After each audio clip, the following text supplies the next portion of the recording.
welcome to Delicious Vanity.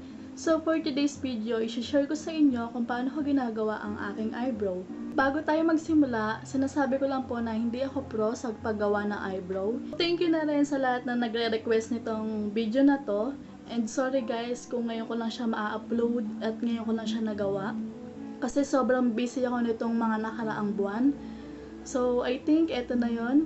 Sana ma-enjoy niyo tong video na to at salamat sa panonood. Bye!